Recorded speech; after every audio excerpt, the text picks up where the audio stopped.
పరిశుద్ధాత్మదేవుడు మాట్లాడారు. అలాగే రాత్రి నెల లాంటి మరి హృదయం గురించి కూడా అనేక మరి ఎప్పుడు వినని విషయాలు మరి శుక్రవారం విన్నామండి. అయితే మీరు ఒక్క వారం మీరు మిస్ అయినా చాలా మీరు పోగొట్టుకుంటున్నారు. చాలా విలువైందండి. వాక్యము బంగారం కంటే అమూల్యమైంది. ఏదైనా మళ్ళా తిరిగి సంపాదించుకోవచ్చు, కానీ మరి వాక్యం అనేటువంటిది మళ్ళా మనం తిరిగి సంపాదించలేము. ఈరోజు మాట్లాడిన మాట మళ్ళీ తిరిగి మాట్లాడకపోవచ్చు, చెప్పలేమండి. అందుకని సహజమైనంత వరకు ఏ కుడుకుని మనం పోగొట్టుకోకుండా మరి దేవుడు మాట్లాడుతున్నప్పుడు మనం బహు జాగ్రత్తగా ఆలోచించి మన హృదయాలు మనం భద్రపరుచుకున్నామండి. ఆ వాక్యం మరి చాలా విలువైనది కనుక, ఎందుకంటే రానున్న దినాల్లో వాక్యం కరువైపోతాడంటారు. మరి అవసరమైతే బైబిల్ కూడా ఉండవు అని చెప్పి అంటున్నారు. అందుకే చాలా జాగ్రత్తగా వాక్యాన్ని మన హృదయం అనే పలకల మీద అది ముద్రపడిపోయేటట్టుగా మనం చేసుకోవాలండి. వాక్యాన్ని విలువిద్దాం, వాక్యాన్ని మన హృదయంలో భద్రం చేసుకుందాం. మరి త్రోవ ప్రక్కపడిన మరి విత్తనము లాంటి వ్యక్తులు ఎలాగ ఉన్నారో, మరి ఒక వ్యక్తి అయితే త్రోవ ప్రక్కన యాచిస్తున్నట్టుగా చెప్పారు. అయితే మరొక వ్యక్తి అయితే భక్తి ఉంది కానీ ఆమె హృదయం మూయబడి ఉన్నట్లుగా మనం విన్నామండి. అయితే మరి రాత్రి నేల పడిన విత్తనము అనేటువంటిది రాత్రి లాంటి హృదయాల గురించి శుక్రవారం మాట్లాడటం జరిగిందండి. ఆ రాత్రి లాంటి హృదయాలను కూడా మరి దేవుడు ప్రేమ కలిగిన దేవుడు కనుక ఆయన తన మహాకరిద్రం చెప్పిన ఆ రాళ్లను కూడా పగల కొట్టి పొడి చేసే శక్తిని తన బిడ్డలకి కొందరికి ఇస్తాను అని చెప్పి మరి ఆ వాక్యాన్ని కూడా మనకు చూపించడం జరిగిందండి. అయితే ఆ యొక్క అధికారం కలిగిన వారే అతి రీతిగా చేయగలరు, కానీ అది అందరికీ సాధ్యం కాదు అని మరి పరిశుద్ధాత్మదేవుడు తెలియపరచడం జరిగింది. అయితే ఈ రోజుని ముండ్ల పొడ లాంటి మరి హృదయాలు కలిగిన వాళ్ళు ఎవరు అని మనము చూసినట్లయితే మరి మత్తయి గారు రాశారు వాక్యాన్ని, మార్కు గారు రాశారు, అలాగే లోకా గారు కూడా ఇదే వాక్యాన్ని రాశారు. అయితే కొంచెం వ్యత్యాసం, ఎక్కువ కాదు కానీ కొంచెం వ్యత్యాసం చూపించారండి. అయితే ఇక్కడ మత్తయి గారు ఏమని రాస్తున్నారు అంటే, ముండ్ల పొదలో విత్తబడిన వాడు వాక్యము విలువాడే కానీ అహిక విచారమును ధనమోసమును ఆ వాక్యమును అణిచివేయుడు కనుక వాడు నిష్ఫలుడవును అని ఒక మాటలో చెప్పారు ఆయన. ఈ వాక్యము విలువాడే అంటే మనం పైనుంచి చూసుకుంటూ వస్తే త్రోవ ప్రక్కన పడిన విత్తనము అంటే త్రోవ ప్రక్క లాంటి హృదయం కలిగిన వారు మరి దేవుని మాట వాళ్ళ హృదయంలో పడితే వాళ్ళ విని నమ్మి రక్షణ పొందబున్నట్లుగా వాళ్ళకి గ్రహింపు లేకుండా ఆ వాక్యం అనే విత్తనాన్ని సాతానుడు ఎత్తుకుని వెళ్ళిపోతాడు అని త్రోవ ప్రక్క గురించి చెప్పడం. ఈ త్రోవ ప్రక్క విని నమ్మి రక్షణ పొందుతారేమో అని చెప్పి సాతానుడు ఆ వాక్యం వాళ్ళకి అర్థం కాకుండా వాళ్ళ హృదయంలో పడినట్టుగా వాడు ఎత్తుకు వెళ్ళిపోతాడండి. అయినప్పటికైనా కూడా ఆయన మహాకృపను బట్టి కాస్త భక్తి కలిగిన వారైతే వాళ్ళని దేవుడు ఏం చేశాడు, వాళ్ళ హృదయాలు తెరిచి, లేకపోతే వాళ్ళకి ఆసక్తి ఉన్నట్లయితే వాళ్ళని రక్షించినట్టుగా మనం చూసాం. అదే రీతిగా మరి రాత్రి నెల లాంటి హృదయాలు కలిగిన వారిని మనం చూసినప్పుడు వాళ్ళు మరి ఏమాత్రము కూడా మెత్తదనం ఉండదు. రాయి అంటే మెత్తదనం ఉండదండి. అయితే మెత్తదనం లేకపోయినప్పటికైనా కూడా ప్రేమ కలిగిన దేవుడు ఆ యొక్క రాళ్ళను కూడా పగల కొట్టే శక్తిని మరి చూడండి, రాళ్ళని ఏ రీతిగా కొండలు పేలుస్తారు అంటే బాంబులు పెట్టి కొండలు పేలుస్తారండి. అయితే మరి మీరు చాలా మంది రాలేదు కనుక దేవుడు మరి ఆ పాయింట్ చెప్తున్నారేమో నాకు తెలియదు. ఎందుకంటే సహజమైనంత వరకు మీరు మిస్ అవ్వకండి దయచేసి, ఎందుకంటే మళ్ళీ మీకు వాక్యం దొరకదు. అందుకని మీరు చాలా జాగ్రత్తగా శ్రద్ధగా మీరు రావాలి, వినాలి. ఆయన ఏం చేశారు అంటే ఆ యొక్క బండల్ని పగలగొట్టిన తర్వాత ఆ రాళ్ళని ఏం చేస్తారంటే మిషన్లో వేస్తారు. మిషన్లో వేసినప్పుడు అవి రకరకాల సైజులు వస్తాయండి. సైజులు ఏ సైజు దేనికి కావాలో దానికి వాడతారు. ఆ తర్వాత మిగిలింది మరి ఆ ఒక ఏంటది పొడిలాగా మారుతుంది అని మనం విన్నాం. యాకోబు రాసిన యెషయా రాసిన గ్రంథంలో 41వ అధ్యాయంలో ఈ మాటలు మనం చదివామండి ఆ రోజు. అయితే అది యాకోబుకి ఆ యొక్క అభిషేకాన్ని ఇచ్చాడు దేవుడు. క్రొత్త నిబంధనలో పేతురు గారికి ఆ అభిషేకాన్ని ఇచ్చాడండి. ఈ పాత నిబంధనలో ఈయనకి, క్రొత్త నిబంధనలో ఆయనకి ఇచ్చాడండి. అందుకే వీళ్ళ మాట్లాడినప్పుడు శక్తి కలిగిన కార్యాలు జరిగినాయండి. అంటే వీళ్ళ నాలుగునే దేవుడు ఒక శక్తిగా మార్చేసినట్టుగా మనం అక్కడ విన్నాము.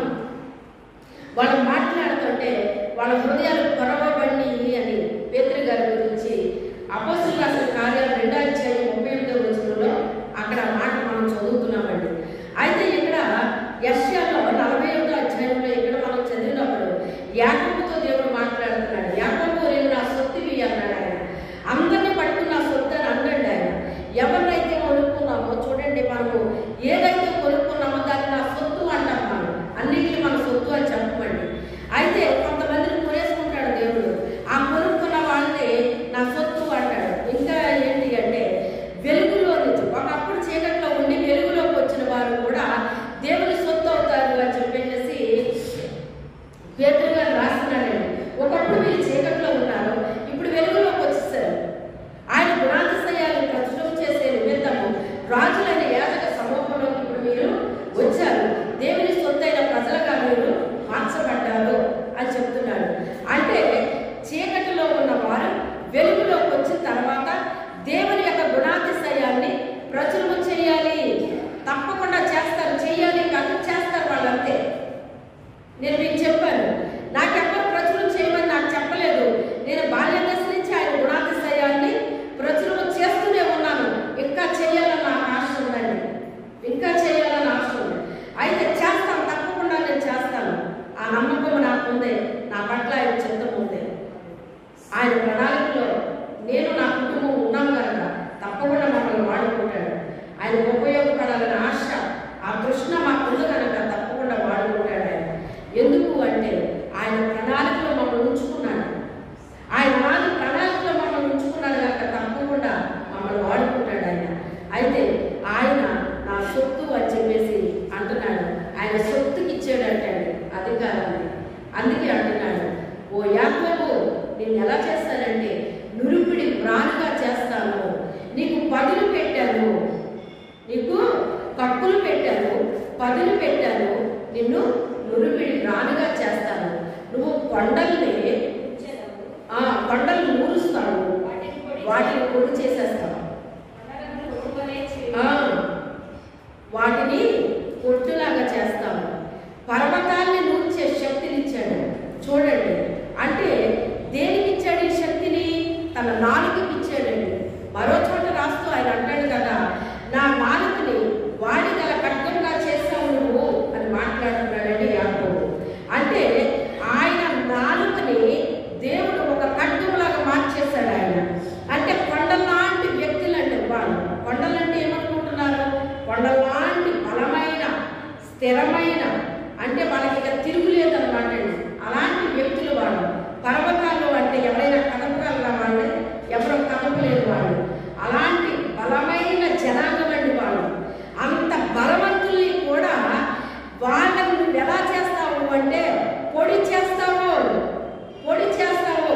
ఎందుకంటే నీకు నేను ఆ అధికారాన్ని ఇచ్చాను. ఒకప్పుడు నేను వాడుకున్నాను, ఇప్పుడు అలా వాడుకోను. ఇప్పుడు మరలా నేను నూతనపరిచాను అంటున్నాడు. మరలా నీకు కత్తులు పెట్టాను అంటున్నాడు. మరలా నీకు పదులు పెట్టాను అంటున్నాడు. అంటే అది పాత, ఒకప్పుడు వాడబడిందే కానీ ఇప్పుడు అలా వాడుకోండి. నేను మరలా నూతనపరిచాను అంటే మరలా నూతన అభిషేకము, మరలా నూతన మహిమలో నుంచి అధిక మహిమలోనికి నడిపించేస్తున్నాడండి. నడిపించి ఇప్పుడు నేను బలంగా నేను వాడుకుంటాను. చిన్న చిన్న వ్యక్తులు కాదు, పర్వతాల లాంటి వ్యక్తులు నువ్వేం చేస్తావు? పొడిలాగా చేస్తావు, పొట్టులాగా చేస్తావు. చూడండి, రాయి నీళ్లు పీల్చదు. రాతి మీద వర్షం పడినప్పుడు అది నీళ్లు పీల్చదు. అదే పొడైనప్పుడు ఆ పొడి నీళ్లు పీలుస్తుందండి. అది పొట్టుగా మార్చబడినప్పుడు నీళ్లను పీలుస్తుందండి. అంటే అలాంటి వ్యక్తులు కూడా ప్రభువులోకి వస్తారు అని అక్కడ వాక్యం సెలవించిందండి. అయితే వాళ్ళు వచ్చిన తర్వాత వాళ్ళు దేవుని నిమిత్తమంట, దేవుని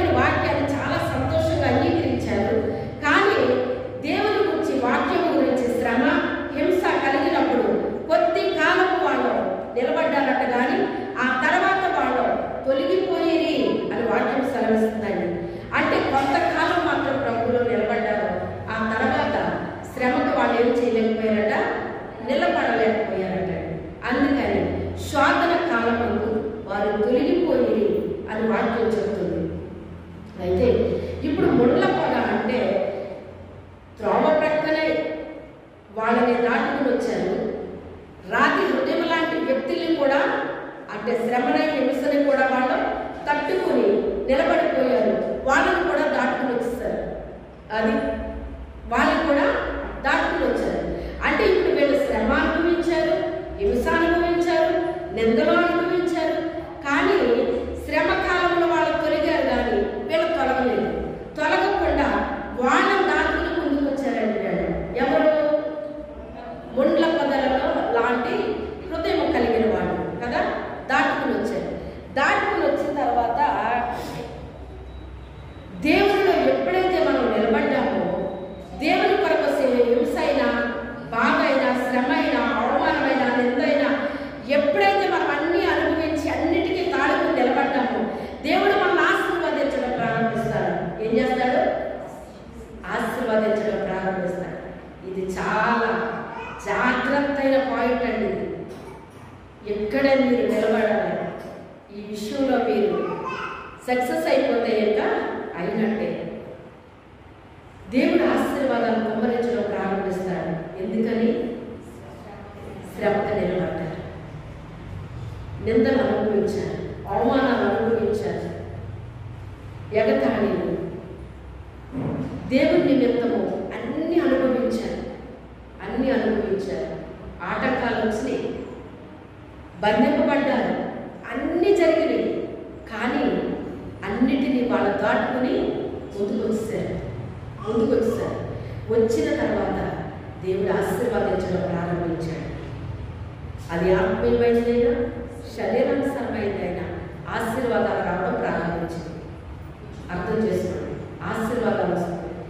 ఆశీర్వాదాలు వస్తుంటే ఇప్పుడు ఏమంటున్నాడంటే, వాళ్ళంట ఐహిక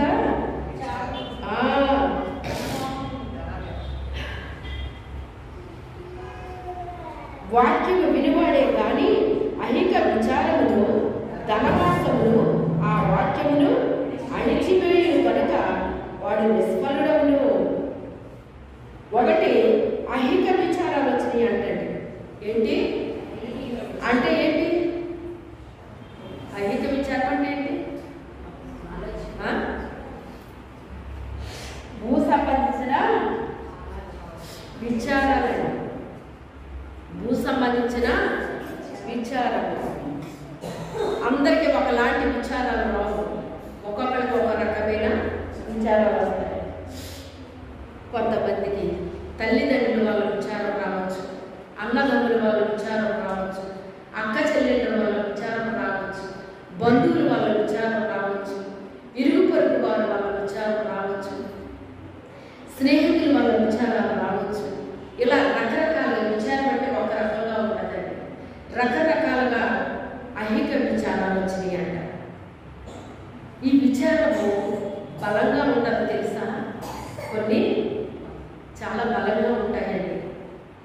వాటిని జయించలేరు, ఆ విచారాన్ని జయించలేరు. ఎందుకు జయించలేరో చెప్తున్నాను.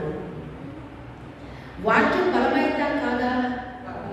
బలమైంది కదండి, బలమైంది. కానీ వాక్యం కంటే విచారం ఎప్పుడు బలమవుతుంది? విచారం బలమైందా? వాక్యం బలమైందా? వాక్యం బలమైంది. కానీ మరి విచారం అనేటువంటి దాన్ని వాక్యాన్ని అణిచివేస్తుంది అంటున్నాడు ఇక్కడ. విచారము వాక్యాన్ని అణిచేస్తుంది అంటున్నాడు. అర్థమైందా? ఎందుకు విచారము వాక్యాన్ని అణిచేస్తుంది అంటే, ఇదే పౌలు గారు రాస్తూ ఫిలిప్పీలకు రాస్తున్నాడు. 4:4 ఏమంటాడంటే, ప్రభు నన్ను ఎల్లప్పుడూ ఆనందించండి, మరలా చెప్తున్నాను ఆనందించండి, మీ సహనము సహజనులకు తెలియబడనివ్వండి, ప్రభు సమీపంగా ఉన్నాడు.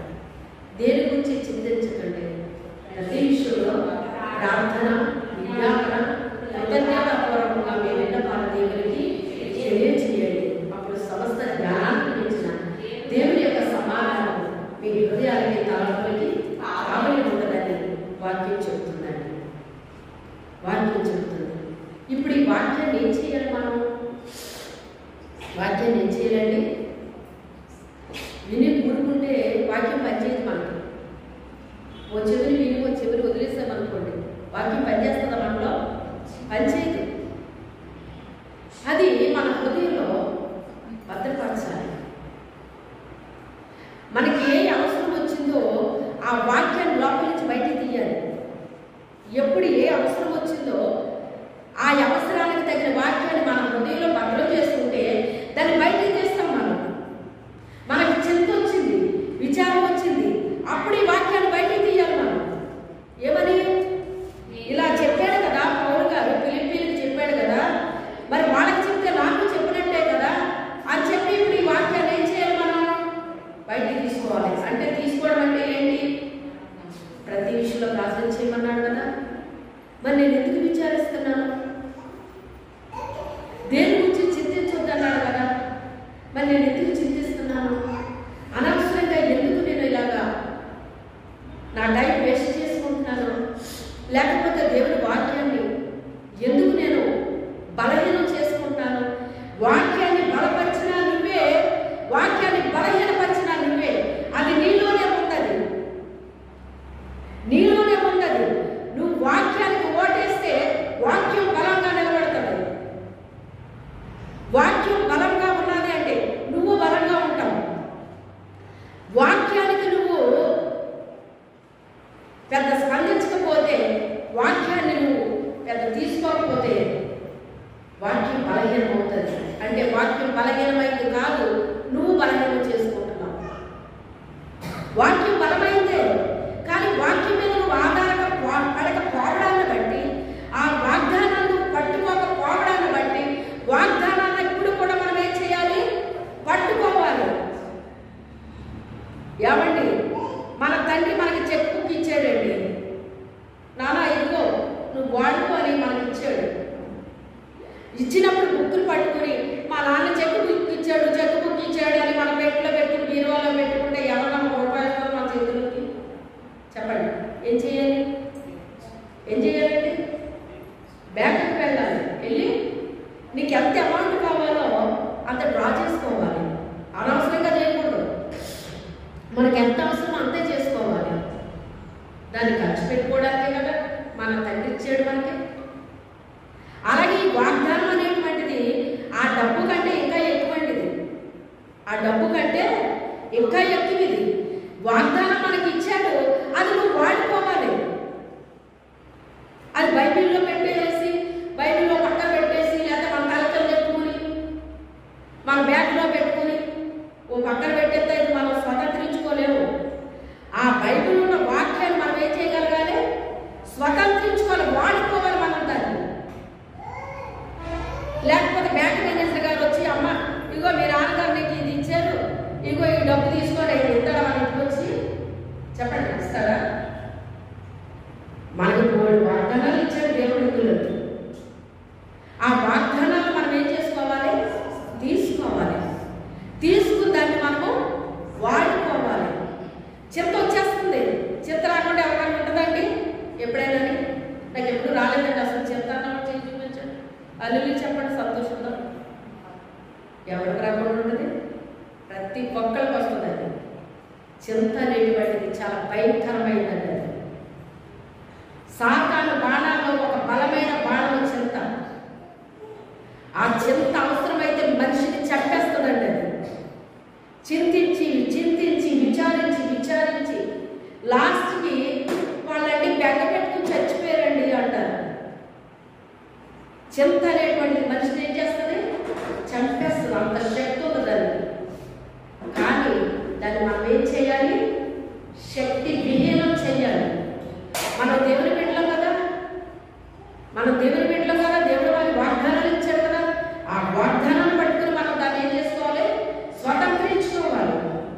స్వతంత్రించుకోవాలి. దేని గురించి చింతపడద్దన్నాడు కదా, ప్రతి విషయంలో ప్రార్థన చేయమన్నాడు కదా. ప్రార్థన, విజ్ఞాపన, కృతజ్ఞతాపూర్వకంగా మీ విన్నపాలు దేవుడికి తెలియపరచున్నాను. కృతజ్ఞతాపూర్వకంగా అంటే ఏంటి? గతంలో నీ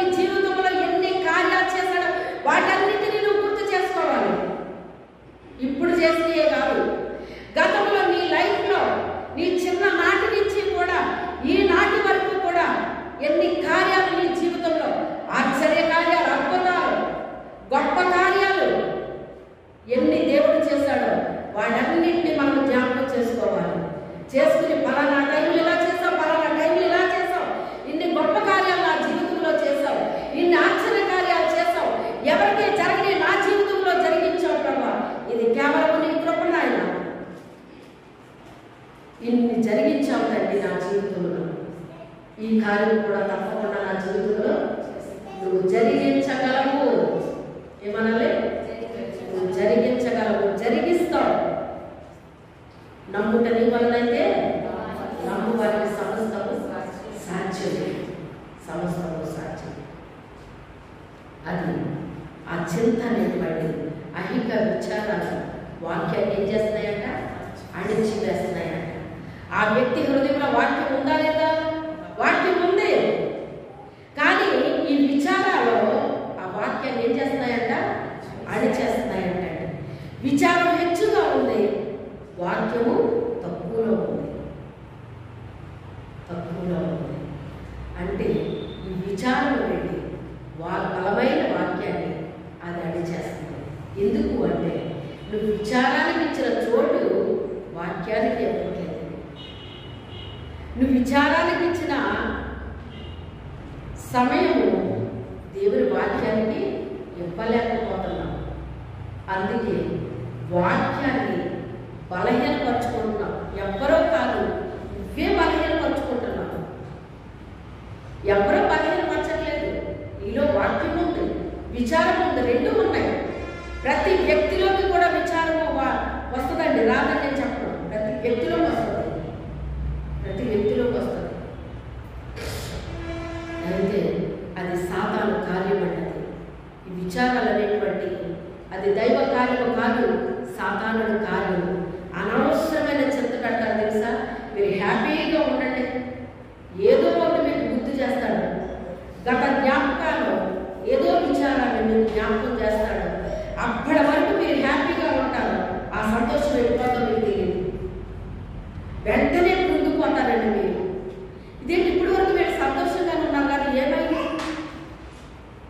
సాతానుడు ఏదో గుర్తు చేశాడు, గుర్తు చేశాడు.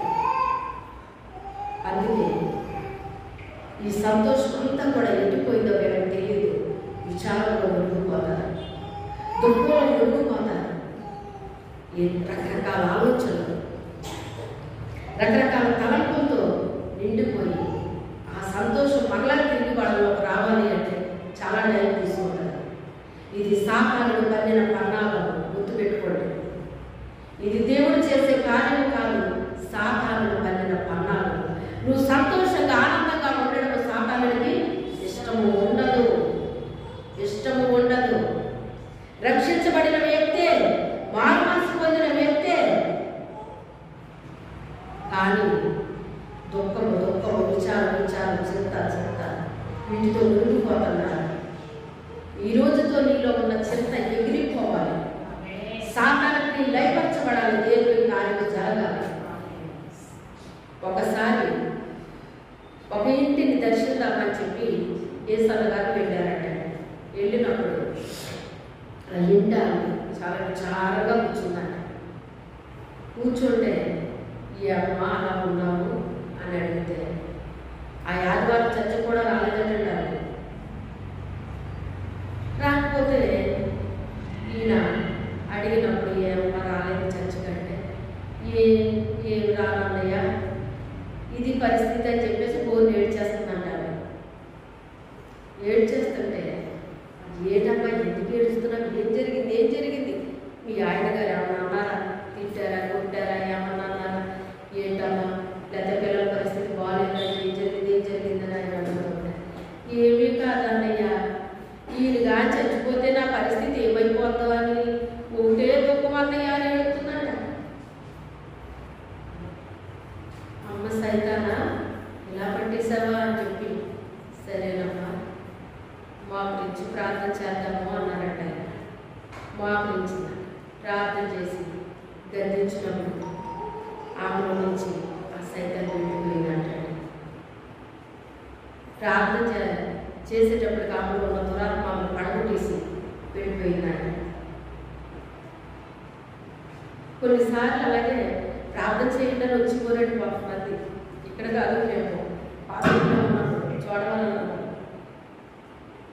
ప్రార్థన చేయడానికి వస్తే ప్రార్థన చేసేదని దొంగలు పడిపోయేవారండి. వాళ్ళు ఎందుకు పడిపోతారో నాకు తెలిసింది కాదు. వాళ్ళలో ఉన్న దురాత్మల్ని పడగొట్టి వెళ్ళిపోయేదండి. ఆమె అన్న తర్వాత అప్పుడు లేచిన పడిపోరు.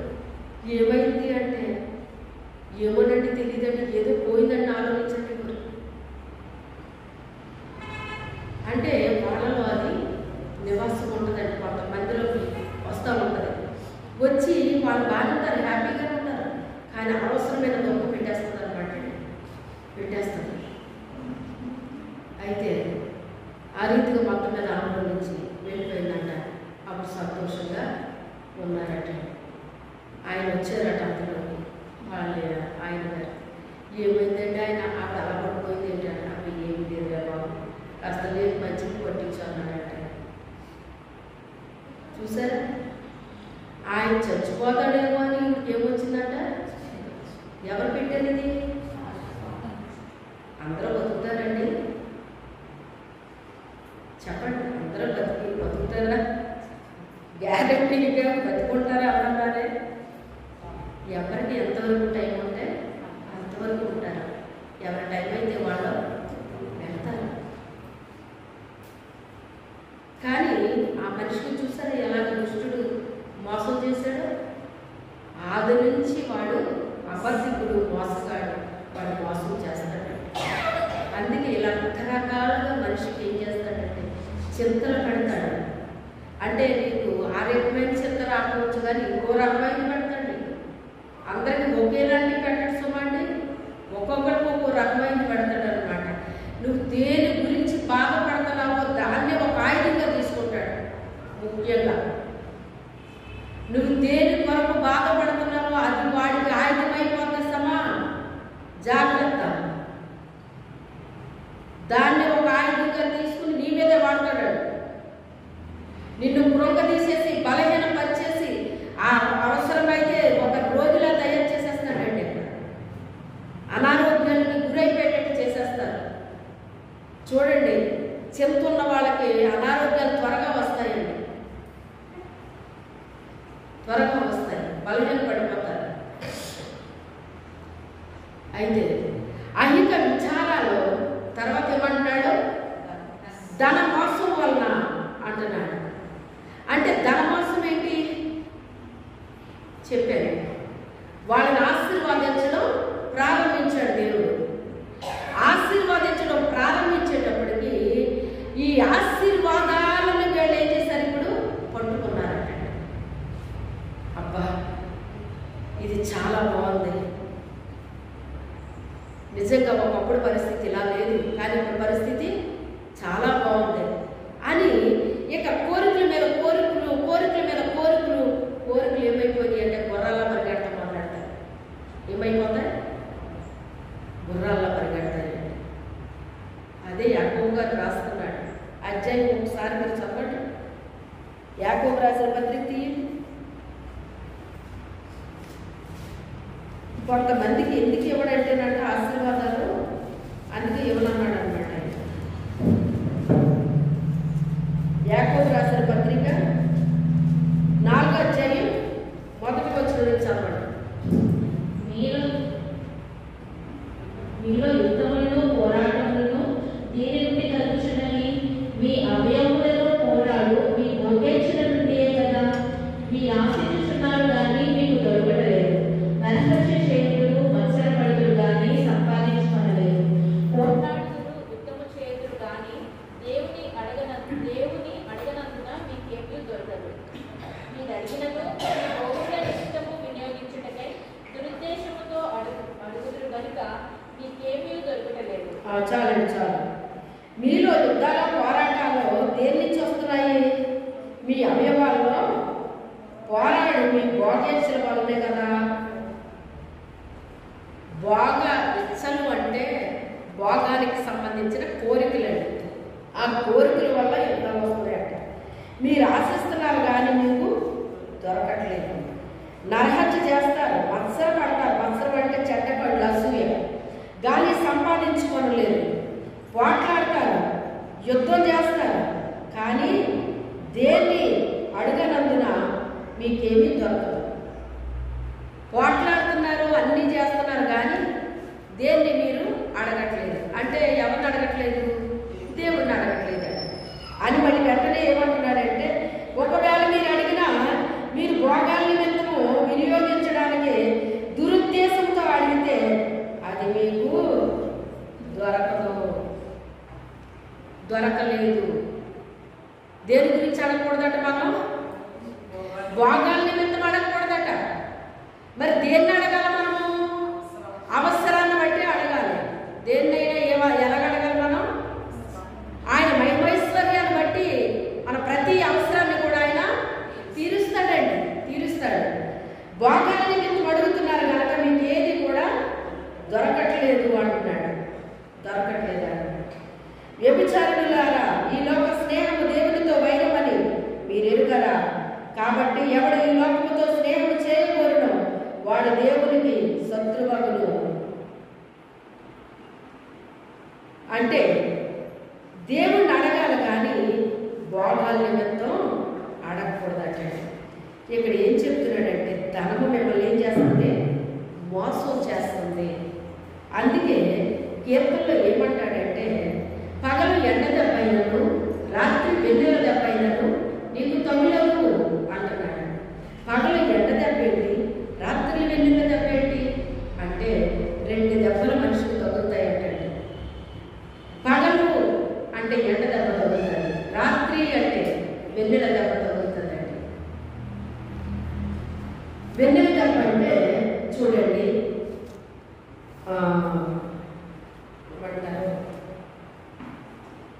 అదే చంద్రుడు ప్రకాశిస్తాడు కదా, ఆ టైం ఏమన్నాడు? పౌర్ణమనే కాదు కానీ దాన్ని మనం మించుమించుగా ఒక మాట ఏమంటారు? గ్రహణం కాదు, అదే చంద్రుడు వస్తాడు, దాన్ని ఏమంటాం? వెన్నెల వస్తుందంట. అది చంద్రుడు వచ్చినప్పుడు అందరికీ సంతోషం కదా. చందమామ అనుకుంటాను, దాన్ని ఇంకొక అర్థం వస్తుందట. అందుకని ఆ చంద్రుడి యొక్క కాంతి చల్లగా ఉంటుందండి. ఇప్పుడు పడుకోవట్లేదు కానీ మా చిన్నప్పుడు అదే చంద్రుడు ఉదయించినప్పుడు నైట్ వెన్నెల్లో పడుకుని పోయాడు. మంచాల వాకట్లో వేసుకుని పడుకుని పోయి ఇంచుమించుగా అందరూ పడుకుని పోయి. అప్పుడు ఈ ఫ్యాన్ వీటి మీద ఎవ్వరు ఆధారపడేవారు కాదు. నేను అదే అనుకుంటాను, అప్పుడు అసలు ఫ్యాన్ లేకపోయినా ఏం అనిపించలేదు. ఇప్పుడేమి ఫ్యాన్ లేకపోతే ఇలా అయిపోతామండి అనుకునేటప్పటికి ఇప్పుడు వాతావరణం అంతా కూడా మారిపోయింది. అసలు చిన్న పిల్లల దగ్గర నుంచి వృద్ధుల వరకు ఫ్యాన్ లేకపోతే ఇప్పుడు ఉండలేకపోతున్నారు. కేసీల వరకు వెళ్ళిపోయింది. ఫ్యాన్ కూడా కాదే కాదు. అది చల్లగా పడుకున్నప్పుడు అది ఒక రాత్రి వరకే పడుకోవాలి కానీ తెల్లవారు పడుకోకూడదు. తెల్లవారు పడుకుంటే అనారోగ్యాలు వస్తాయండి. అంటే మంచు దెబ్బ, చల్లదనం వల్ల మనిషికి అనారోగ్యం వస్తుందండి. మనిషికి అనారోగ్యం వస్తుంది. అదే వెన్నెల దెబ్బ అంటే పరిస్థితులన్నీ కూల్గా ఉంటాయన్నమాట అండి. గమనించుకోండి, మన ఇంటి పరిస్థితులన్నీ చాలా కూల్గా ఉంటాయన్నమాట. కూల్గా ఉన్నప్పుడు కూడా అది ఒక దెబ్బ కింద మన మీద పనిచేస్తుందంటే, పరిస్థితులన్నీ కూల్గా ఉన్నప్పుడు కూడా మనం ఏం చేయాలో తెలుసా? దేవుని ఆరాధించాలి. ఏం చేయాలి? మనం దేవుని ఆరాధించాలి. ఏ సమయంలో కూడా దేవుని మనము విడిచిపెట్టకూడదండి. పగలు ఎండ దెబ్బ తగులుతుందట. అంటే ఒక రకంగా వెన్నెల దెబ్బ అంటే సుఖదెబ్బ అన్నమాట. సుఖభోగులు అయిపోయారంటారు కదా. సుఖభోగులు అవ్వకూడదు. అన్నీ ఇస్తాడు దేవుడు. దేని టైంలో దాన్ని మనం వాడుకోవాలి. అది మనం వాడుకోకూడదు. మనం దాన్ని వాడుకోవాలి. ఎప్పుడు అవసరమైతే మనం వాడుకోవాలి. అయితే అది సుఖ దెబ్బతో సమానపడి వెన్నెల దెబ్బ తర్వాత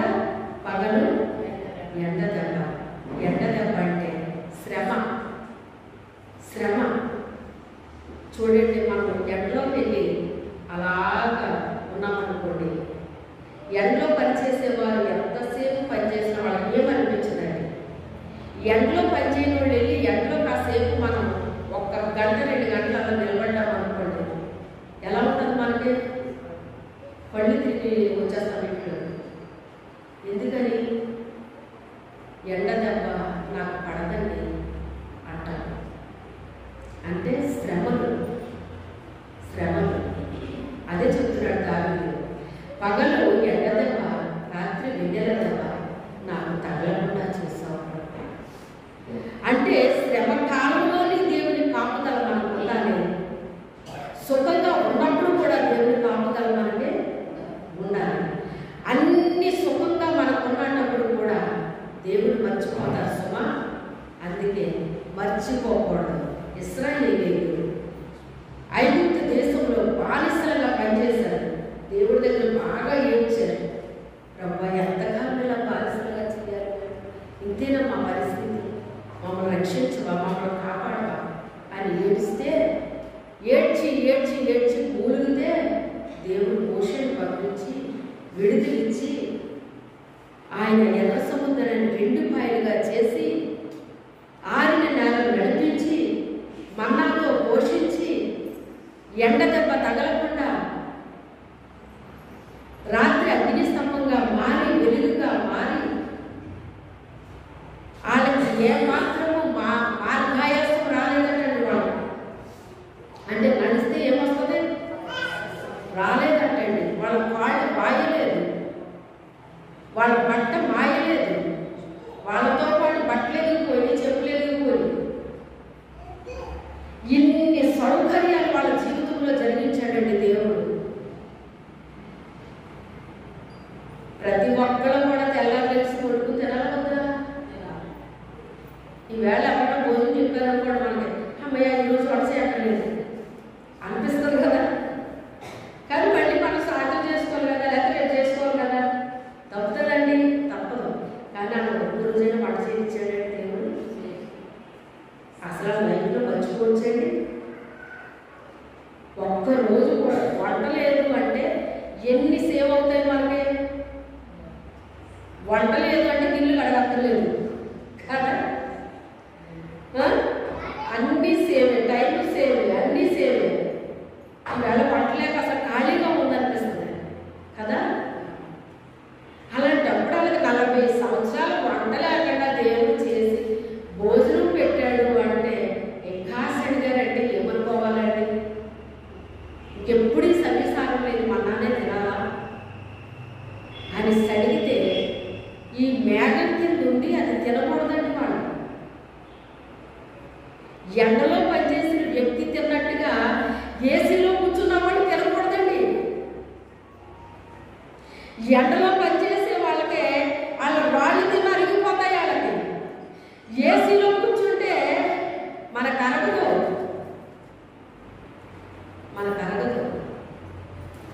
వాళ్ళు తిన్న ఫుడ్ మనము తినకూడదు, వాళ్ళు తిన్నంతా కూడా మనం తినకూడదు.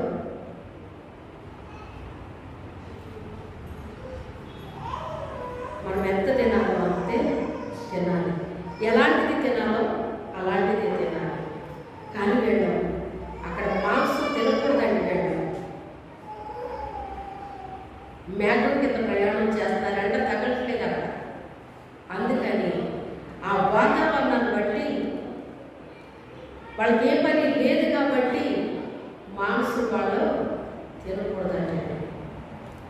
కొన్ని పరిస్థితులు బట్టి కొన్ని అరుగుతాయి, కొన్ని అరగమండి. అందుకని దేవుడు ఇవ్వలేదని వాళ్ళు అడుగుతున్నారు, కానీ అది తినకూడదు అని వాళ్ళకి అర్థం అవ్వలేదండి. నేను ఇవ్వలేను అనుకుంటున్నారా? అరణ్యంలో నేను ఇవ్వలేను అనుకుంటున్నారా? ఇచ్చాడండి దేవుడు. ఇచ్చి ఒక్క ముద్దు వద్దాడు. తింటే చస్తారా మీరు? నేను ఇవ్వలేక కాదు, నేను ఇవ్వగలను, తింటే మీరు చస్తారు అని చెప్పి ఒక్క ముద్దు వద్దేటప్పుడు అనారోగ్యాలు ఇస్తున్నాడు. ఆ తర్వాత కట్టన ఇల్లు ఇచ్చాడు, పొలాలు ఇచ్చాడు, ఆస్తులు ఇచ్చేశాడు, తోటలు అడిగాడో అన్నీ ఇచ్చేసాడండి దేవుడు. అవన్నీ వచ్చిన తర్వాత అసలు వాళ్ళు ఐగుప్తు దేశంలో వాళ్ళ బానిసలుగా పనిచేసామన్న విషయం మర్చిపోయారు. అరణ్య మార్గంలో నడిచినప్పుడు దేవుడు ఏ రీతిగా వాళ్ళకి ఎండ తగలకుండా ఏ శ్రమ లేకుండా చేశాడన్న విషయాన్ని మొత్తం అన్ని మర్చిపోయారట. మర్చిపోయి మనస్సును మదించి అంటండి, ప్రొవ్విని అంటండి. దేవుడు వాళ్ళని ఎలా కాపాడాడో, ఎలా రక్షించాడో, ఎంత శ్రమలో నుంచి ఎంత సుఖంలోకి రప్పించాడో, ఎంత క్షేమస్థితిని ఇచ్చాడో, ఆస్తుపాస్తులు ఇచ్చాడో. ఆస్తుపాస్తులు ఇచ్చిన తర్వాత వాటి మీద వ్యామోహం పెరిగింది, కానీ ఏ స్థితిలో నుంచి ఏ స్థితిలోకి దేవుడు నన్ను నడిపించాడు అన్న విషయాన్ని మర్చిపోయారటండి. అది ఎప్పుడు కూడా మనం మర్చిపోకూడదు. నేను ఎప్పుడు హెచ్చరిస్తూనే ఉంటాను, మర్చిపోకూడదు. మనం మర్చిపోకూడదు. వాళ్ళ మనసును మదించి అంటే హెచ్చరిక చేసాడు ఆల్రెడీ. జాగ్రత్త సుమా, ఇవన్నీ జరిగిన తర్వాత మీ మనసులో మదిస్తాయి, జాగ్రత్త సుమా అని హెచ్చరిక చేసినా కూడా వాళ్ళు మర్చిపోయారండి. మనసుని మర్చిపోయే స్థితి ఉంటుంది సుమా. అందుకే మనస్సుని హెచ్చరిక చేస్తున్నాడు దావీదు. ఓ నా ప్రాణమా, యెహోవాను సన్నిధించుము, ఆయన చేసిన ఉపకారాల్లో దేన్ని కూడా నువ్వు మర్చిపోవద్దు. నువ్వు మర్చిపోవద్దు.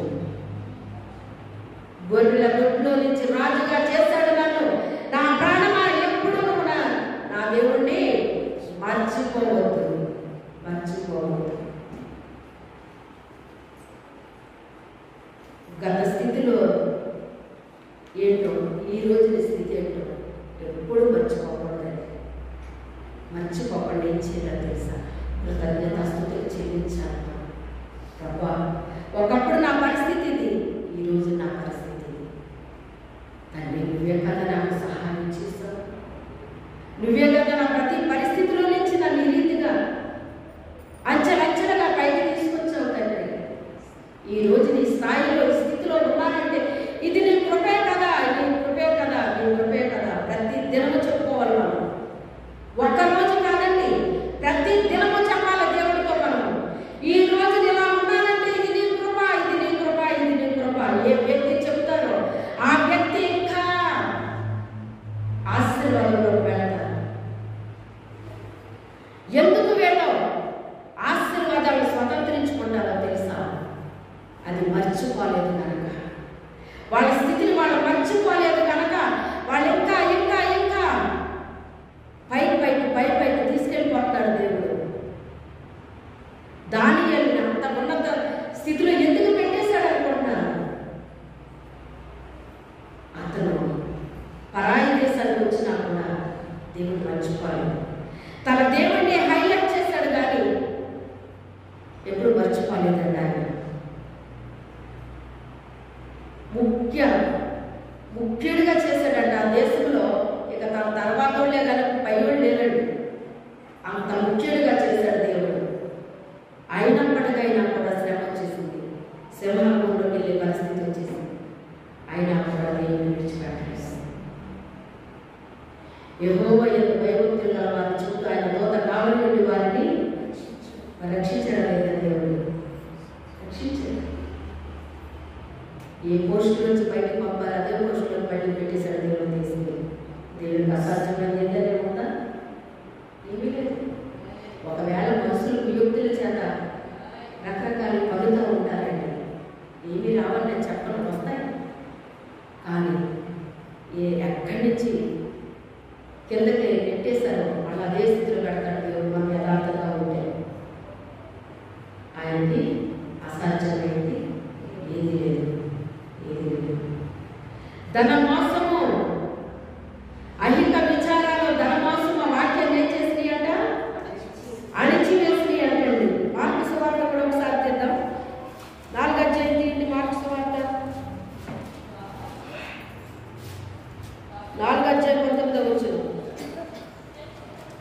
ఇతరులు ముండ్ల పొదలలో వెత్తబడిన వారు, వీరి వాక్యము విందురు గాని అహిక విచారమును, ధనమోసమును మరి ఇతరమైన అపేక్షలను లోపల చొచ్చి వాక్యమును అణచివేయటం వలన అది నిష్ఫలం.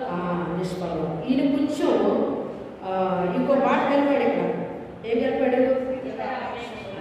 ఈ ఇతర అపేక్షలు ఏంటి? ఇతర అపేక్షలు అంటే ఇతర ఏదో కోరుకుంటున్నారు. ఈ రెండు చెప్తాను.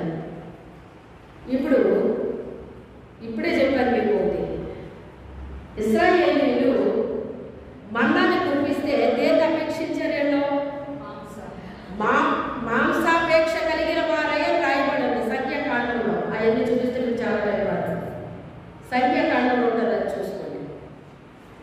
మాంసాపేక్ష కలిగిన వారై అంటే దేన్ని అపేక్షిస్తున్నారు వాళ్ళు?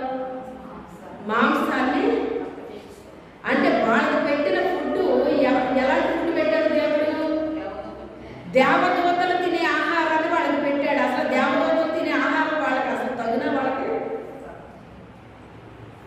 తింటానికి అర్హత ఉందా? వాళ్ళకి అసలు అర్హత లేని వాళ్ళకి అర్హత కల్పిస్తే వాళ్ళకి దాని విలువే అర్థం లేకుండా పోయింది. చూసారా? ఆ యొక్క ఆహారం విలువ తెలియలేకుండా పోయారు. ఎందుకనో తెలుసా? దేవదూతలు ఎప్పుడైనా ఇదే ఆహారం అన్నాయా? ఎప్పుడైనా అన్నాయా? దేవదూతలు ఎప్పుడు కూడా దేవుని వాక్యాన్ని అసహించుకోవడం కానీ, వ్యక్తమైపోవడం కానీ ఇలాంటిది ఎప్పుడన్నా జరిగిందా? జరగలేదు. ఇంకా తినే పోతే టేస్ట్గా ఉంటుందండి వాక్యం. ఎలా ఉంటుంది? తేనె కంటేను, జుంటి తేనె దారుల కంటేను మధురమైందని వాక్యం. ఒక మీటింగ్లో చెప్పిన మాట మరొక మీటింగ్లో చెప్పిన మాట నాకు కొత్త వస్తూ ఉంటాయి. వచ్చినప్పుడు ఆ రోజు నాకు చాలా సంతోషపడిపోతాను. ఈ మాట ఇప్పుడు నాకు తెలియదు, ఇది ఎవ్వరూ చెప్పలేదు, ఇది నాకు తెలియదు, ఎవరూ చెప్పలేదు. ఈ మాట దేవుడు ఈరోజు నాకు నా నోటిలో నుంచి అయితే రిలీజ్ చేశాడు అని ఆ రోజు నాకు చాలా సంతోషం కలుగుతుందండి. ఇది ఒకప్పుడు నాకు వాగ్దానం చేశారు. ఇదే యెషయా గ్రంథంలో నుంచి దేవుడు మాట్లాడి నీకు ఇచ్చిన దాన్ని ఇంకొకరికి ఇవ్వను అన్నాడు. నీకు ఇచ్చిన దాన్ని ఇంకొకరికి ఇవ్వను అన్నాడు. దాని అర్థం ఏంటో నాకు అర్థం అవ్వక మా అమ్మాయి తల్లి గారు అడిగాను, అమ్మ దేవుడు ఈ వాక్యం ద్వారా నాతో మాట్లాడుతున్నారు, దీని అర్థం ఏంటమ్మా అన్నాను. అప్పుడు నా మొహం ఆవిడగా దగ్గర చూసి, ఈ వాక్యం మాట్లాడారమ్మా మీరు అన్నారు. అవునమ్మా, ఈ వాక్యం ద్వారా దేవుడు మాట్లాడుతున్నారు నాతో, ఏంటి దీని అర్థం అన్నారు. ఏమీ లేదమ్మా, మీకు తెలియపరిచిన విషయాలు కావాలి, తెలియపరిచిన మాట్లాడాలి అని చెప్పినప్పుడు అవునండి అన్నాను. అప్పటికంటే ఇప్పుడు ఇంకా బాగా అర్థమవుతున్నాను. ఎందుకంటే నా నోట్లోంచే నాకు తెలియని విషయాలు ప్రభు రప్పిస్తుంటే నాకు చాలా ఆనందం కలుగుతుంది. ఆ రోజు కీర్తన వాళ్ళ ఇంటి దగ్గర మాట్లాడినప్పుడు కూడా నాకు తెలియని విషయాలు కొన్ని మాట్లాడాలి. ఆ రోజు ఇంటికి వచ్చిన తర్వాత మా బాబుతో చెప్పి, ఈ విషయం నాకు ఇప్పటివరకు నాకు తెలియదు, నేను ఎక్కడ వినలేదు ఈ మాట, కానీ దేవుడు నా నోటే ఉంచాడు అన్నమాట. నాకు చాలా సంతోషంగా ఉంది. ఈరోజు చాలా నీరసంగా వెళ్ళాను అక్కడికి, కానీ ఆయన తన ఆత్మతో నింపి ఆయన బలంగా వాడుకున్నారు. ఆయన చాలా హ్యాపీగా తిరిగి వచ్చాను. ఆ రోజంతా నైట్ అంతా కూడా చాలా హ్యాపీగా ఉన్నాను నేను. దేవుని కొరకు వాడబడినప్పుడు నాకు చాలా సంతోషంగా ఉంటుందండి. ఆయన కొరకు వాడబడ్డంటే నాకు ఎంతో ఇష్టం. ఆయన ఉపయోగపడ్డాను నేను అని ఒక సంతోషం నాకు చాలా ఆనందం అనిపిస్తుంది. చాలా ఆనందం అనిపిస్తుంది. అయితే ఇతర అపేక్షలు ఏంటి? ఇతర అపేక్షలు అని నేను ధ్యానించినప్పుడు వాళ్ళ మాంసాన్ని అపేక్షించాలి అని ఒకటి గుర్తు చేశాడు పరిశుద్ధాత్మ. మరొకటి ఏంటంటే ఏలియా గారు యెజెబెలు నిన్ను చంపించేస్తాను, 450 మంది ప్రవక్తలు, యెజెబెలు ప్రవక్తలు చంపించాడు కదా ఏలియా గారు, అది అలా చేశాడు ఆయన ప్రవక్త అని చెప్పి కక్ష పెట్టుకుని వాళ్ళని ఏ రీతిగా అయితే చంపించాడో రేపు ఈ పాటికి ఏలియా ప్రాణం వాళ్ళ ప్రాణాలలాగా అయిపోతుందని చెప్పండి వెళ్ళి అని కబురు పంపించింది. కబురు పంపిస్తే ఆ మాటకు ఏలియా గారు చాలా నిరుత్సాహపడ్డాడు. ఆయన యెజెబెలు ఏదనుకుంటే అది చేయగలదు. యెజెబెలు సాతానికి సాదృశ్యం. చెప్పాను మీకు కూడా, నన్ను కూడా అప్పుడప్పుడు హెచ్చరిస్తూ ఉంటుంది. హెచ్చరిస్తూ ఉంటే ఏం పట్టించుకోలేను. దేవుడు చెప్పిన దాన్ని పట్టించుకోవాలి, మనం సైతాన్ చెప్పిన దాన్ని పట్టించుకోకర్లేదు. విచిత్రం ఏంటంటే సైతాన్ చెప్పింది ఎంత బాగా పెట్టుకుంటారో మనసులో అందరూ. నీకు ఇలాగ అయిపోద్ది అంటే ఇలా అయిపోతుంట, ఇలా అయిపోతుంట, ఇలా అయిపోతుంట అని పెట్టుకుంటారు. అలా అయిపోద్దని చెప్తే నీ దేవుడు ఏమయ్యాడు? నీ దేవుడు ఏమయ్యాడు? సర్వశక్తి కలిగిన దేవుడు మనం కలిగి ఉన్నాం కదా. సైతాన్ మాట ఎందుకు నమ్ముతారు? దేవుడు మాట నమ్మండి. నీకు దేవుడు ఏం చెప్పాడు అది నమ్ము నువ్వు. అంతేగాని సైతాన్ భయపెడితే నువ్వు ఇలా అయిపోతావు, అలా అయిపోతావు, లేదా అలా చేసేద్దాను, ఎలా చేసేద్దానంటే ఎందుకు భయపడుతుంది? సైతాన్ మాటలు మనం భయపడలేదు. దేవునికి భయపడు, దేవుని యొక్క భయభక్తులు కలిగి ఉండు. ఆయనకు లాగడితే అప్పుడు సైతాన్ని నువ్వు ఎదిరించమన్నాడు, గద్దించమన్నాడు, వాడిని ఎదిరించి పారిపోతాడని చెప్పాడు కదా. దేవునికి మనం లోబడి ఉండాలి, ఆయనకు లోబడి ఉండాలి.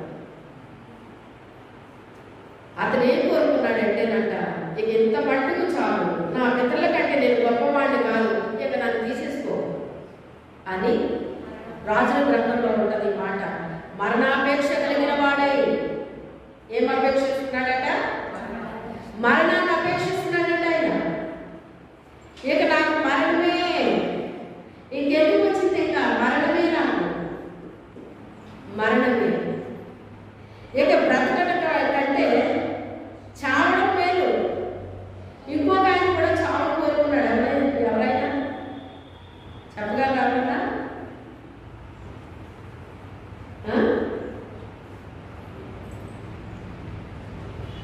మనం బైబిల్ చదువుతుంటే కాస్త అక్కడో ఎక్కడో ఏదో ఒకటి గుర్తొస్తూ ఉంటారు. మన బైబిల్ చదివితే వెళ్ళాం. ఆదివారం శుక్రవారం వచ్చి వాటిని వెళ్ళడమే మాకు చాలా ఎక్కువ. యోనా కూడా ఏమన్నాడు? ఏమన్నాడండి? ఇక నేను బ్రతుకుడు కంటే చావడం మేలు అని అనలేదా? కోరుకున్నాడా లేదా చావు? కంగారు పడిపోయారా? కంగారు పడుకో. నేను చెప్పమన్నాను రైతే, వాళ్ళు చనిపోతారని చెప్పమన్నాను రైతే, ఉగ్రత వస్తుందని చెప్తాము చెప్పాము. మరి వాళ్ళు మనసు మార్చుకున్నారు కదా. అందుకే అంటాడు అనమాట, దుష్టుడి దుష్టుడని చెప్పాలంటే నువ్వు దుష్టుడి దుష్టుడని నువ్వు చెప్పాలన్నప్పుడు చెప్పాలి. ఒకవేళ వాడు మనసు మార్చుకుని వాడు దుష్టత్వాలు విడిచిపెడితే వాడు మరణాన్ని నుంచి రక్షించబడతాడు. నీతిమంతుడని నువ్వు చెప్పమన్నప్పుడు చెప్పాలి. నిన్ను ఏది చెప్పమంటే అది నువ్వు చెప్పాలి. ఒకవేళ నువ్వు చెప్పకపోతే వాడి ప్రాణానికి నువ్వే ఉత్తరవాదం అవుతావు అన్నాడు ఆయన. తెలుసా? ఎవరి గురించి ఏం చెప్పమంటే వాళ్ళకే అదే చెప్పాలంటాడు. వాళ్ళ కోపం వస్తుంది మన మీద. నా గురించి ఎలా చెప్పాలంటే ఆ దేవుడు మరి కోపం వస్తుంది. మరి కోపం వస్తే రానివ్వండి, మరి దేవుడు చెప్పండి చెప్పాలి. ఇప్పుడు యోనా చెప్పండి చెప్పాడు, చెప్తే వాళ్ళు మనసు మార్చుకున్నారు. మనసు మార్చుకుంటే రక్షించాడు దేవుడు. అక్కడ కుడి ఎడమలు ఎరుగిన 120,000 మంది మరి వాళ్ళ మనసు మార్చుకుంటే రక్షించాలి కదా. యోనా నువ్వు కంగారు పడిపోతున్నానండి. ఇప్పుడు నేను నేనేమి అనలేదు కదా, నేను చెప్పమన్నా నువ్వు చెప్పావు కదా,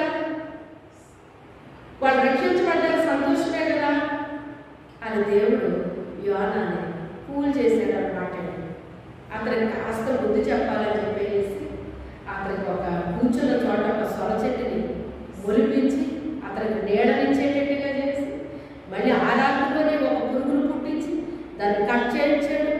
ఆ బాధంతా ఎండిపోయింది, తలకి ఎండ తగ్గుతుంది. ఈ బాధంతా పడటం నాకు అవసరమా కూడా, నా తలకి ఎండ తగ్గుతుంది అని బాధపడుతుంటే ఒక రాత్రిలో పుట్టి ఒక రాత్రిలో చనిపోయిందని. అయినా నువ్వు దాన్ని వెత్తలేదు, దానికి నీళ్లు పోయలేదు కదా. ఏదైనా మనం చేసుకుండాలంటే దేవుని కొరకు ఏదో ఒక పని చేసుకుండాలంట. మనం నువ్వు కష్టపడలేదు, నీళ్లు పోయలేదు దానికి, నువ్వేమీ చేయలేదు దానికి. కానీ అయ్యో ఇది నాకు నేను ఇచ్చింది చచ్చిపోయిందని పాలు కోసం విచారిస్తున్నాను. ఒక్క పాలు కోసం విచారిస్తున్నాను. 120,000 మంది ఉన్నారు కదా, కుడి ఎడమలు ఎరుగని చిన్న పిల్లలు మొదలుకొని వృద్ధుల వరకు ఉన్నారు. మరి వీళ్ళ విషయంలో నేను విచారపడినాయోనా? ఏంటి కంగారు పడిపోతున్నావు? చచ్చిపోవాలని కోరుకుంటున్నావు ఏంటి అని మనిషిని పూజ చేస్తాడు దేవుడు. తెలుసా మీకు ఆ ఎరుపు ఉందో లేదో నాకు తెలియదు, కానీ నాకుందా ఎరుపు. మరి మాట్లాడతారండి ఆయన, ఒకసారి వివరంగా చెప్తారండి ఆయన. ఎంత బాగా ఎక్స్ప్లెయిన్ చేస్తారంటే చాలా బాగా ఎక్స్ప్లెయిన్ చేస్తాడు ఆయన. చాలా సంతోషం అనిపిస్తుంది అన్నమాట. ఆ ఇతర అపేక్షలు కూడా వచ్చినాయి అంటండి.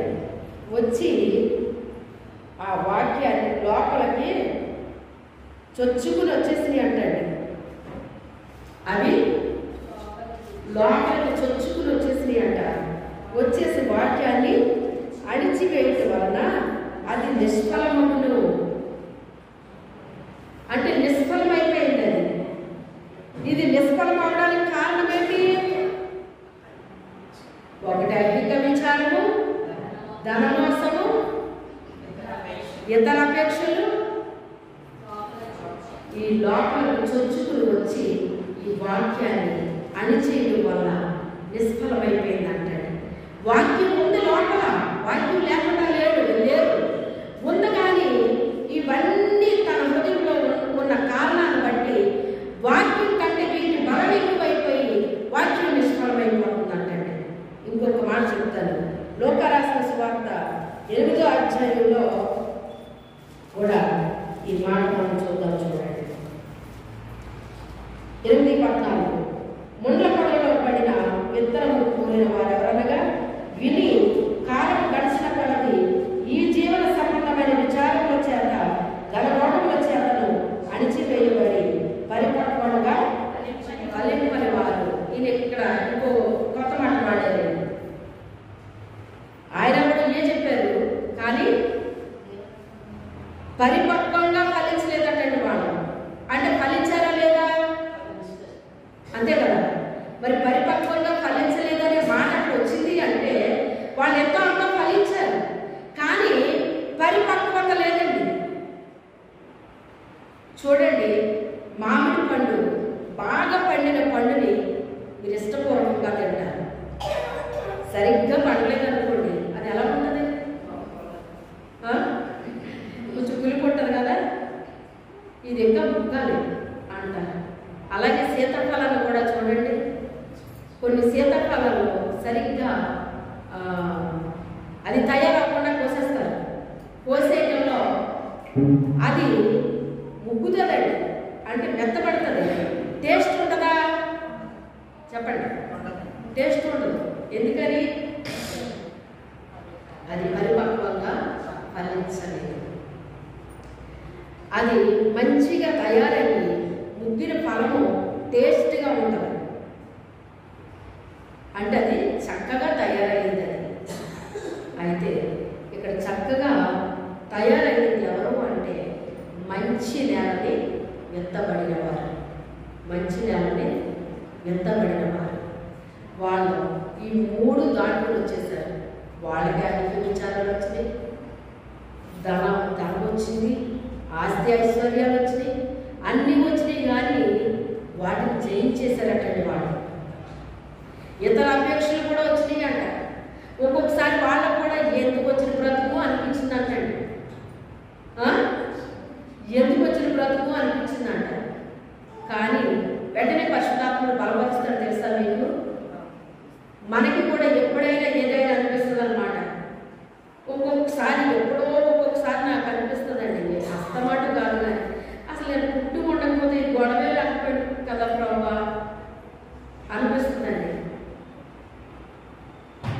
ఎప్పుడో ఒక్కసారి అంతే తప్ప అస్తమాటం కాదు. అసలు నేను పుట్టి ఉండకపోతే నా ప్లేస్లో మరొకరు పుట్టుంటే చాలా బాగుండేది కదా ప్రభా. అసలు నన్ను ఎందుకు పుట్టించావు? హ్యాపీగా నీ దగ్గర నుంచి స్థుతించుకుంటా ఉండేదాన్ని కదా పర్వంలో. నేను పుట్టాను కనుక మళ్ళీ నాకు పెళ్ళి పిల్లలు ఈ సంసారం ఎన్ని మనలో ఎన్ని వచ్చేసినాయి. అసలు నేనే లేకపోతే ఏమీ ఉండకపోయినేమో అనిపించిన రోజు కూడా ఒకటి ఉంది నా జీవితంలో. కానీ వెంటనే పరిశుద్ధాత్ముడు నన్ను బలపరిచేస్తాడండి. ఆ మనసు ఎప్పుడైతే వచ్చింది వెంటనే ఆయన ఒక్క క్షణం అన్నమాట అండి, నిమిషాలు కూడా కాదు, క్షణంలో ఆయన ఎందుకు నాకు ఇలాంటి ఆలోచన వచ్చింది? దేవుడు నన్ను పుట్టించాలో పుట్టించకూడదో దేవుడికి తెలియదా అని మళ్ళీ నా మనసులో నాకే వచ్చేస్తుందండి.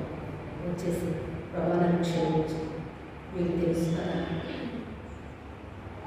అయితే నా పట్ల నీ చిత్తమే జరగాలి, నీ ఉద్దేశం సఫలపరచబడాలి, నువ్వు నా జీవితంలో ఇచ్చిన ప్రతి వాగ్దానం నెరవేర్చబడాలి, ప్రతి దర్శనం నెరవేర్చబడాలి అని చెప్పి మళ్ళా తిరిగి ప్రార్థన చేసుకుంటాను. ఏదో ఒక్క క్షణం అన్నమాట.